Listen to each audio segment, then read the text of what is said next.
The narrative is set in motion as we're introduced to a secluded community with deep-rooted traditions and beliefs. The tale opens with a seemingly innocent scene of Ada relaxing in the woods with her brother Jessuby. The playful chase takes a darker turn when Jessuby, overcome by illicit desires, suggests they get intimate near a sacred pit. This pit holds a special place in the hearts of the community, being honored for its purported healing capabilities. Advising against such actions near the sacred spot, Ada takes her brother to a more secluded location away from the pit's watchful presence. However, as they become intimate, the pit ominously bubbles and gurgles as if expressing its disapproval.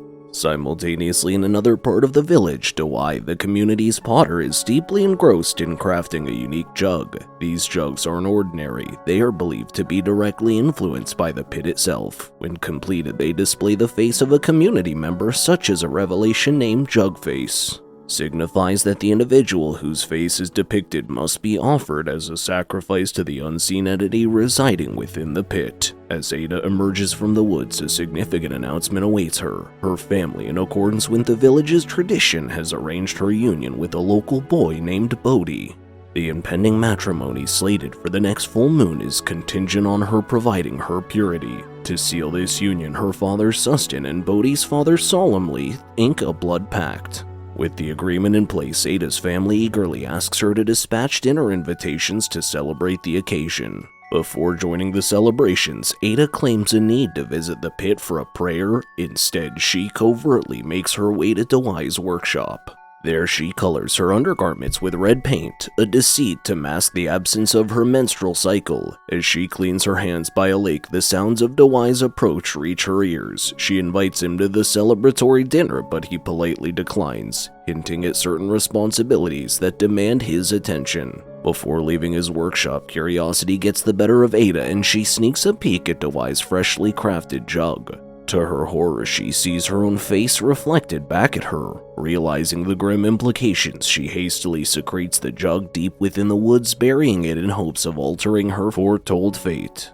Back at home, the pre-wedding festivities are in full swing. Ada's mother, Loris, takes her aside, emphasizing her expected obedience to Bodhi henceforth.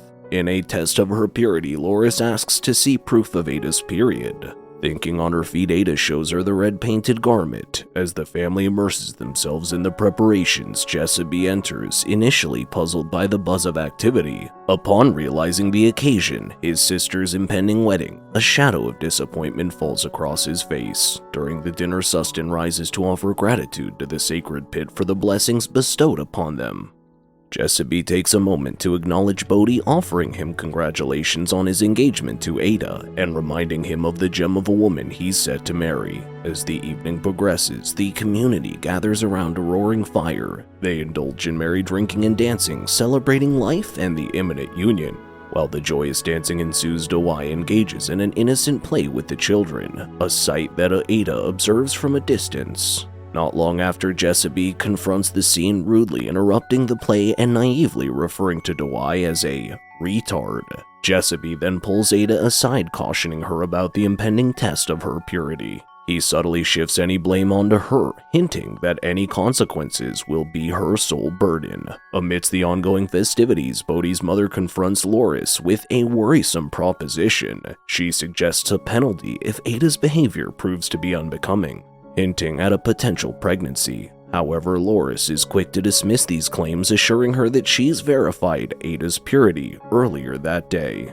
Taking a brief reprieve from the event, Ada goes to deliver food to her aged grandfather. The old man, residing in a separate trailer, gratefully accepts the meal. While he eats, Ada confides in him about her dreaded fate as the next Jugface. With a heavy heart, she returns to her home. Come morning, Ada and Sustin embark on a journey to sell their homemade moonshine. En route, they accidentally run over a possum. Using this moment of pause, Ada queries her father about the possibility of declining the arranged union. Sustin, looking at her with a father's wisdom, reminds her of the responsibilities of motherhood, emphasizing it as a role that no man can fulfill. Resuming their journey, they arrive at Sustin's shop. As he engages with a potential buyer, Ada stealthily slips into the adjoining store and pilfers a pregnancy test.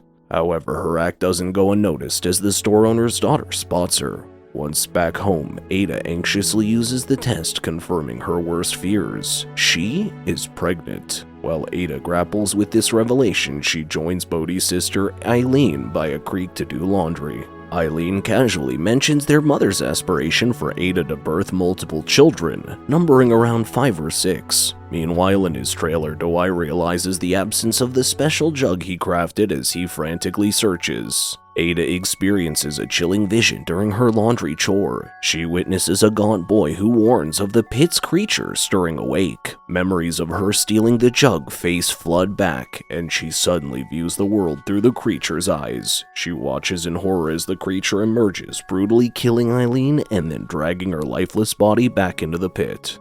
Eileen's devastated mother, upon discovering the tragic scene, blows a shofar, a call for the entire community to assemble by the pit. Confusion reigns as the townspeople gather. The pit typically offers clear indications of its desires, so Eileen's death comes as a baffling shock. Suspicion turns to Ada, who's questioned about any recent jug faces crafted by Douai. Both Ada and Douai deny any such event, recognizing the need for further discussions. Ada's father calls for an assembly that evening. At the assembly, Sustin turns to Douai, urging him to confirm if he truly made a jug face. Douai admits that he experienced the familiar sensation he typically feels when crafting a jug face, but curiously, the artifacts seem to have vanished. Concerned, Sustin instructs Douai to double-check his premises. If the jug face remains elusive, they decide to patiently wait for a fresh one to be crafted. But Eileen's grief-stricken father is fraught with anxiety. He fears the prospect of his daughter wandering the woods as one of the shunned individuals who met their untimely end due to the pit's unexpected wrath.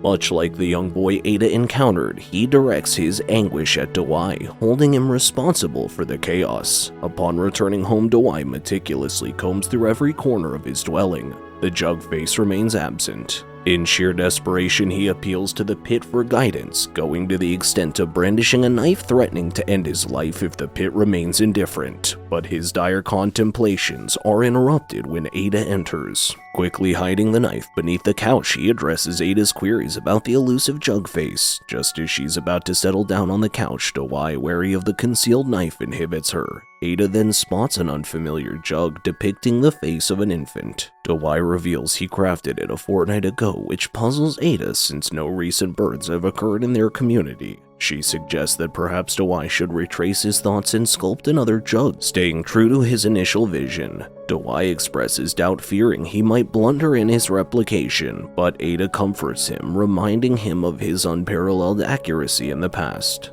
Later, Ada's return home is met with scrutiny from Loris. When asked about her whereabouts, Ada deflects, mentioning she took a stroll to clear her mind, particularly given the recent tragedy with Eileen. Just as Ada's about to retire for the night, Loris insists on a private discussion in the bathroom. There, a concerned Loris conveys her intention to verify Ada's purity, ensuring their family name remains untarnished. A hesitant Ada is coerced into compliance, but even then she doesn't easily yield. Loris, in her growing frustration, resorts to physical coercion. When she discerns Ada's compromised purity, she lashes out, both verbally and physically. Ada's pleas for understanding fall on deaf ears, with Loris demanding the identity of the man involved. In her pain and desperation, Anna fabricates a story to divert her mother's wrath, strongly denying Douai's involvement. Loris, with a final warning, departs, leaving a traumatized Ada in her wake. Soon after, as Ada lies on her bed, nursing her physical and emotional wounds, Sustin visits, offering words of solace. He reminds her of the new beginnings awaiting her with Bodhi. Upon Sustin's exit, Giuseppe enters the room, and Ada confides in him about her pregnancy. Despite showing him proof of her condition, Giuseppe remains notably silent. Simultaneously, Douai, fueled by determination and inspiration, engrossed himself in crafting a jug face throughout the night. As dawn breaks, the community assembles, their anticipation palpable. Douai steps forward, unveiling the latest jug face, a spitting image of Bodhi. Sustin emphasizes the distinction of being chosen by the pit. He elaborates that the pit, the very source of their well-being, requires an offering of blood to continue its benevolent acts of healing. Bodhi, understanding the magnitude of his role, approaches Sustin, confirming his willingness to fulfill the pit's wishes. He kneels gracefully, prepared for the inevitable. His mother whispers words of comfort, assuring him of the notability of his sacrifice. With a swift, decisive motion, Sustin ends Bodhi's life, his blood sanctifying the ground. As Sustin leads a prayer commending Bodhi's spirit, Ada, overwhelmed with emotions, seeks comfort with her elderly grandfather. After assisting her grandfather in the restroom, Ada steps outside with the waste, only to be confronted once more by the haunting view of the mysterious boy.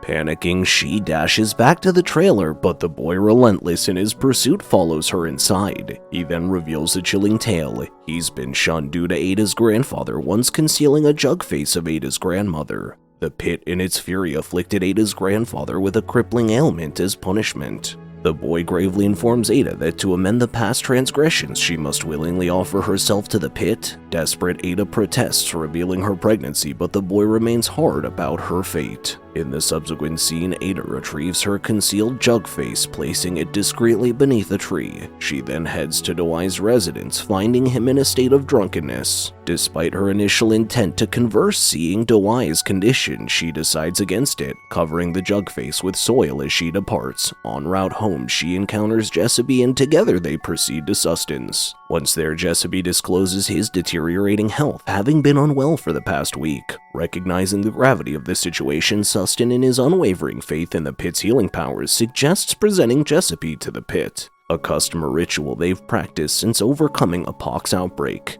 Ada strongly objects, but Sustin sternly reminds her of their long-standing traditions. At the pit's edge, Jessaby unclothes, immersing himself in its depths. As Sustin commences his prayer, Ada, in a frantic state, races towards Dewey. Her mind is flooded with memories, intimate moments shared with Jessaby. Suddenly, the serenity of the scene is shattered by the pit's resident creature attacking Jessaby. Sustin, desperate to save his son, reaches into the pit, but the entity mercilessly claims Jessaby's life, splashing Sustin with his son's blood. Dewey, alerted by Ada's piercing scream, finds her in the nearby woods, traumatized. As the sound of Sustin's shofar echoes, summoning the community, a guilt-ridden Ada confides in Dewey, blaming herself for Jessaby's tragic end. Devastated, Sustin dashes home to inform Loris of the unthinkable events at the pit. The couple is baffled. They had always believed in the pit's fairness, accepting sacrifices and healing in return. Ada, burdened by a terrible secret, finally confides in Dewey. The pit is after her and her unborn child, and the mysterious baby jug face is a representation of her child. Before they can further process his revelation, Sustin and Loris converge at Dewey's home. Blaming Dewey for the chaos, Sustin's anger knows no bounds, and he attacks Dewey with a barrage of punches. Desperate to clarify, Dewey admits he had misplaced the original jug and had merely made a guess while crafting Bodhi's jug. The community's response is swift and unforgiving. They bind Dewey to a log near the pit, expecting the pit to claim him in due course. That evening, Ada seeks solace with her grandfather, informing him of her intentions to depart. By dawn, she returns to release Dewey, adamant that no more harm should come due to her. The duo makes their way to Dewey's place to gather essentials for the journey, and then head toward the town. Along the way, in an act of defiance and hope, Ada discards her baby's jug face, wishing to protect its future. Upon reaching town, they attempt to trade moonshine with a local storekeeper. As they wait, Ada witnesses a horrifying sight: the pit's creature claiming the life of Bodhi's mother. Betrayed by the storekeeper, who contacts Sustin, the duo is forcefully taken back to their community at gunpoint. Upon their return, both Ada and Dewey endure a brutal whipping. In the aftermath, as Loris tenderly bathes her injured daughter, Ada suffers a miscarriage. The truth finally pours out. The baby was Jessaby's, not Dewey's. Her revelation leaves her parents seething in anger. In her distress, Ada finds herself confined to her room, but she resourcefully slips out through the window, seeking answers from the mysterious boy. The boy's message is unambiguous. Ada's sacrifice is the only solution. The following confrontations are tense as Dewey, once again chained to the log, faces off with Sustin. The pit's creature violently ends Sustin's life. Alerted by Dewey's horn blow, the community assembles, their emotions running high. Loris, consumed by fury, attempts to end Dewey's life, but Ada intervenes, admitting her transgressions regarding the hidden jug face. She retrieves it only to be met with Loris's anger and subsequent confinement beside Douai. Under the cover of darkness, the mysterious boy, accompanied by Ada's grandfather, imparts a potential way out, Douai's freedom in exchange for Ada's self-sacrifice. Torn, Ada grapples with her options. Douai pleads with her to reconsider professing his deep love for her, but Ada's mind is made. As the sun casts its first rays, a solemn ceremony ensues, with Ada offering her life as pardon for her actions. With her sacrifice accepted, Douai is released. The movie concludes with a somber moment, Douai placing Ada's jug face among the many others on his shelf, a testament to the countless sacrifices made. Thank you so much for watching. Please don't forget to like and subscribe, hit that notification bell, and we'll see you in the next video.